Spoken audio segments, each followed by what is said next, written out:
Naquela época, 97, 98, o patins era, assim, era muito explodido. Tanto que a primeira edição do X Games em 96, muito do que aconteceu foi por causa da explosão do patins inline. Na época, o skate era meio marginalizado. Não é que nem hoje em dia, que os caras de skate estão dando multimilionário. Mas ainda é em São Paulo meio marginalizado, Então, né? assim... Fora das pistas, né? assim, é porque... Eu sempre tive uma opinião, assim, muito simples sobre skate. O skate é um esporte muito democrático. Para o moleque ser bom de bola, ele precisa ter talento e ter uma bola. E para o moleque ser bom de skate, ele precisa ter o skate e o talento, né? O talento e o skate. Tanto que essa Raíssa, ela explodiu com um vídeo de fantasia numa escada de um degrau, que foi cair na mão do Tony Hawk e não sei o quê.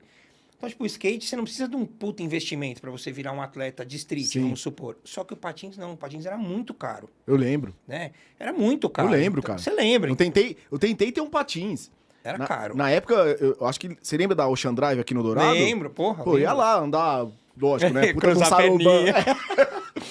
Puta sarobão, ia lá, né, velho, de capacete. Ah, mas a nossa geração, todo mundo, Lógico. cara. E eu lembro que, assim, quando saiu o Manobra Super Radical, que era um filme de patins que foi pro cinema. E o dublê do cara principal era o Chris Edwards, que era o precursor do esporte. Nessa época, cara, a gente vivia num mundo muito diferente. Não tinha internet, não tinha nada. Então, tipo, eu lembro que eu fui no cinema ver o filme, uma puta fila. Uma puta molecada. E todo mundo que assistiu aquele filme, com certeza, saiu de lá e falou, pai, eu quero um patins. Então, tipo assim, o negócio era muito febre. Então, aí todo mundo começou a andar, comecei a andar. E aí eu comecei a conhecer a galera. E assim, todos os meus amigos... E aí eu meio que migrei daqueles brothers do prédio que, tipo, deram um rolê e pararam para os caras do Objetivo que já eram profissionais e que Você deu um passo. eu dei um passo, tipo, de conhecer as pessoas para começar a evoluir. Cara, e aí fui na cara e na coragem. Ia na pista, comecei a ir durante a semana, ver os caras andando, e aí comecei a treinar. E aí, em 97, teve um campeonato aqui no Brasil que era uma etapa do International Skate Series, que era uma classificatória para você virar profissional. Eu era amador ainda. E aí, quinta e sexta, teve o campeonato amador, e no sábado e domingo, o profissional. Foi aqui no ginásio de Ibirapuera. E aí, eu disputei o campeonato amador, foi meu primeiro campeonato. Eu disputei e ganhei o campeonato amador. E no profissional, de cara, eu fiquei em quarto. Isso você tinha quantos anos? Aí eu já tinha, acho que, talvez 16, eu acho. Pô, mas 17. você era moleque ainda. Era molecão, pivete. Quem te levava era a sua avó ainda. Nessa época aí eu já ia sozinho. Ah, você ia sozinho. E aí, tipo assim, muito rápido, eu tive uma fase, assim, de dar um up, assim, muito rápido. Aí eu virei profissional num dia e no outro eu já tava ficando entre os 5 no profissional. E era um campeonato que veio gente de fora, veio americano e tal. Então, dali, realmente, dessa vez, eu acho que eu meio que comecei a chamar a atenção para o cenário que tinha no momento. Que já não era o cenário de uns anos atrás, que tinha aquela puta explosão, assim. Era um cenário que já começava a ficar um pouco menor, mas ainda tinha bastante coisa. É que a explosão do patins, né? Principalmente do inline, é que veio o patins inline, né? Não é mais ou menos isso? Foi uma febre. Falou, Exatamente. cara, tipo, a Rollerblade chegou no Brasil, se eu não me engano... Que eu lembro dessa marca, que era uma puta marca. Que tinha... Foi a maior marca que teve. E, cara, e antes, os patins eram aqueles 4 rodas da Tradicional. Babuche, lembra? Da Babuche, da lupa patinadora. Tinha uns de ferro que você alongava e voltava, que eu lembro da época. Tem irmãs mais velhas, cara, pô, elas usavam. E a Rollerblade chegou com aquela puta botona, né, bicho? Que a galera que tinha grana... Já... Era uma bica, né, cara? Já teve. E aí tinha, por exemplo, você via que as pistas, assim, tipo, tinha em Moema, que eram sempre onde teve galera com grana. Uhum. Então, tipo, você tinha muito menos pistas na Zona Leste, por exemplo, né? Aí, tipo, tinha essa na Barra Funda, que era um pouco mais central e tal, mas, meu, era um esporte caro.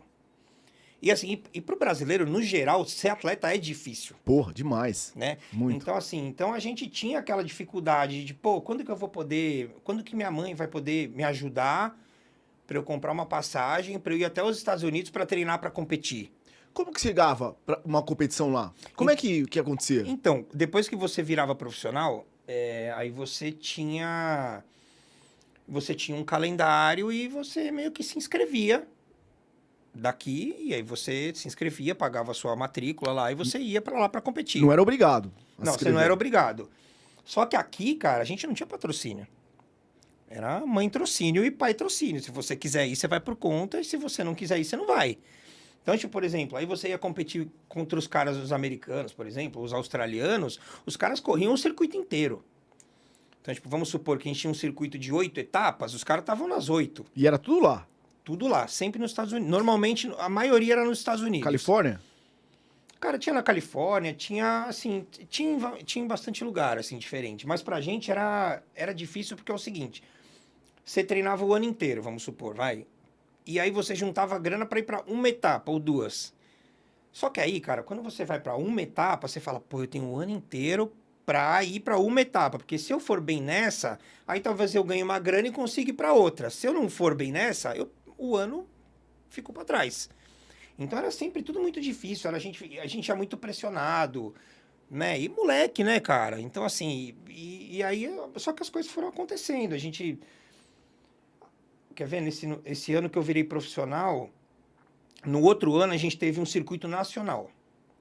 E aí, nesse ano de circuito nacional, que foi o meu segundo ano como profissional, eu já comecei, assim, todos os campeonatos que tinham aqui no Brasil, eu já comecei a ir bem. Segundo, primeiro, terceiro, segundo... cara, pra você ter chegado até lá, aqui você já era um top, né? Não, aqui eu já tava... quando eu fui pra lá, teve um ano aqui que acho que tiveram 5 campeonatos, eu ganhei todos. Seguidos, assim. E era louco, porque não era um esporte grande, mas passava na Globo. E é muito louco, porque, cara, passou na Globo, no outro dia, as pessoas te reconhecem.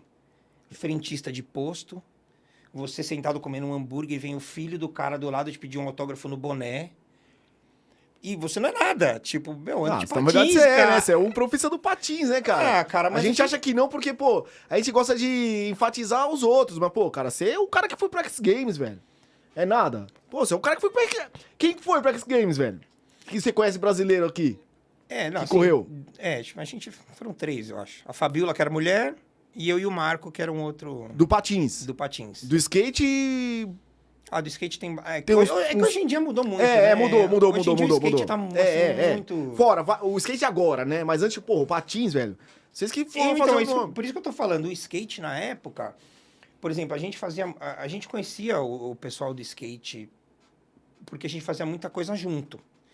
Falava, tinha rixa, mas não tinha. Tinha rixa naquela pistinha pequena. Mas com a gente que andava no vertical, que competia, a gente era amigo. Então a gente conhecia e a gente sentia que os caras de skate, naquele momento, eles tinham o mesmo status, assim, que a gente. A diferença é que o skate tinha patrocínio. Entendeu? O skate tinha o cacife para pegar e mandar o atleta dele para ficar 3, 4 etapas seguidas para competir, entendeu? A molecada do skate, que não era muito molecada, mas era um pouco mais velho, eles tinham aqui equipamento grátis, eles tinham aqui a estrutura, o cara mandava ele para lá, a gente nunca teve. O patins nunca teve nada. Só a Fabiola, que era uma mulher e que realmente ela despontou desde o começo, ela sempre teve patrocínio, que bancava ela na gringa, ela morava lá. Então a gente, eu, o Felipe, o Cezinha, que eram os caras que competiam daqui, ou você se virava para ir e realmente bancar, ou você não ia. Você chegou a correr atrás de patrocínio alguma hora ou não? Então, é que o Brasil não tinha, a indústria não tinha, entendeu? Não tinham marcas que faziam patins aqui. A do skate eu lembro que tinha Lifestyle, né? Que patrocinava os caras. Tinha Erg, a Drop né? Dead, a Marra, tinham, sim, cara. Sim. E assim, naquela época do dólar 1 para 1, os caras conseguiam mandar a molecada para lá, entendeu? A gente conseguia no máximo... Eu tive um cara que me apoiou muito, que foi a única marca, que é a única marca de patins até hoje. Ele me pagou uma passagem, acho que 1 ou 2 vezes. Só que de resto era por conta. Então, por exemplo, você ia competir com os caras que ficavam o ano inteiro treinando, o ano inteiro competindo. E você tinha aquela chance do ano que era 1 ou 2 vezes, entendeu? E aí a gente foi... Nesse tempo a gente tentava aí ficar 2, 3 meses. E aí tinha questão de faculdade. Então, Putz, assim, cara, é difícil, né? Não, é difícil. Era difícil, cara. Aquele negócio que pro brasileiro tudo é mais difícil, no meio esporte se aplicava assim... Mas... O dobro. Caramba, era, velho. cara. Era. Nossa.